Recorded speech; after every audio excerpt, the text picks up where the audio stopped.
হ্যাঁ, এটা খুবই ভালো লাগে এবং চক্করের ব্যাপারটা আমরা দেখেন আমরা নিজেরাও তো এই ইন্ডাস্ট্রিতে অনেক দিন ধরে, আমি নিজেও তো অনেক দিন ধরে কাজ করি ক্যামেরার পিছনে সামনে মিলে, তো এইটুক তো দর্শকের সাথে একটা আন্ডারস্ট্যান্ডিং আছে। হ্যাঁ, তবে দর্শকের রুচি ডে বাই ডে চেঞ্জ হচ্ছে, এইটা আমাদের একটা বাড়তি পাওয়া। এবং আর এক বছর পরে পরের ফিল্মে দেখা গেল যে এখনও যে ছোটোখাটো আমাদের নিজেদের ভিতরে যে সাংস্কৃতিক সংকীর্ণতা আছে, কালচারাল লিমিটেশন আছে, এইটাও হয়তো থাকবে না, আমরা আরও উদার হয়ে যাব। ওই জায়গা থেকে তুমি যেটা বললো, আমাদের এটা স্লো যাবে, এটা আমরা জানতাম যে আমরা ধীরে ধীরে যাবে। এবং যার কারণে আমি একটা লাইনই আমরা ব্যবহার করছি যে আমাদের ছবির প্রমোশন করবে অডিয়েন্স, এবং সেটাই হচ্ছে। আমরা এমন সব অদ্ভুত অদ্ভুত অডিয়েন্স পাচ্ছি যারা বলছে যে আমরা এই ছবির কথা জানতামই না, আমরা এইখানে শুনছি, অমুকে রিভিউ দেখছি, অমুকে বলছে ভালো হয়েছে, আমার খালাতো বোন দেখছে, আমার মামাতো ভাই দেখছে, আমরা তার কাছে শুনে আসছি এবং দেখার পরে আমরা ফিল করছি যে ওয়াও, আমরা তো এই ফিল্মই চাই এইটা। হ্যাঁ, আমি আবারও বলছি, আমি আমার ফিল্মকে ভালো বলার জন্য আমি বলছি না, আমি তো ভালো বলছি না আমার ফিল্মকে, আমার এটা দর্শকের রিয়াকশন, ঠিক আছে।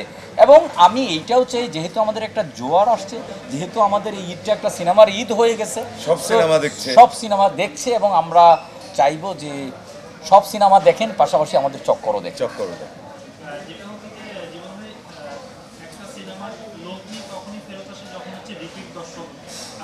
এক্স্যাক্টলি।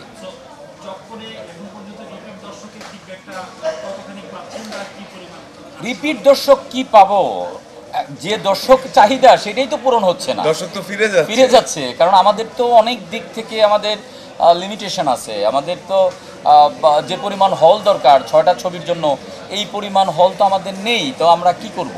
রিপিট দর্শক হবে।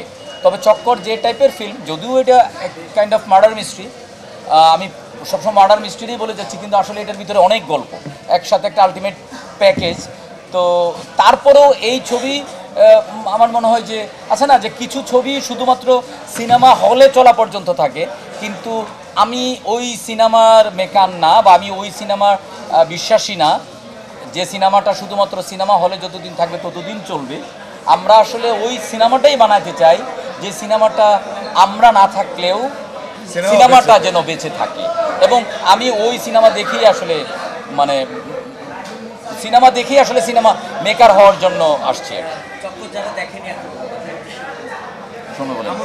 চক্কর যারা এখনো দেখে নাই সেই সব দর্শককে আমরা বলতে চাই, আসেন একটা সিনেমা দেখেন, আপনি সত্যি চক্করে পড়ে যাবেন। হ্যাঁ, আমি পাশাপাশি এইটাই যোগ করব যে আমাদের নিজেদের সিনেমা, একদম যে এইখানে কোনো ধার করা বিষয় নাই, কোনো ফর্মুলা নাই। আপনার কাছে মনে হবে যে হ্যাঁ, এইটা আমাদের বাংলাদেশের সিনেমা, আমাদের নিজেদের সিনেমা। সো এইটা আমি স্ট্রংলি বলতে পারি যে চক্করকে আপনারা আপনাদের নিজেদের সিনেমা, আপনার বাংলাদেশি সিনেমা বলতে পারবেন। এটার মেকিং, এটার প্রেজেন্টেশন, এটার অ্যাক্টিং, এটার কাস্টিং, এভরিথিং ইজ আমাদের নিজেদের। সো আশা করব আপনারা দেখবেন, আপনারা যারা এখনও দেখতেছেন এবং যারা দেখবেন ভবিষ্যতে, তাদের যদি ভালো লাগে তাহলে ছড়াই দিবেন। কারণ আমাদের প্রমোশন আমরা করতে পারি নাই, আমরা যে ধরনের প্রমোশন করতে চাই সেই ধরনের প্রমোশন করার জন্য টাকা পয়সা লাগে, টাকা পয়সা নয়, আপনারাই আমাদের প্রমোশন।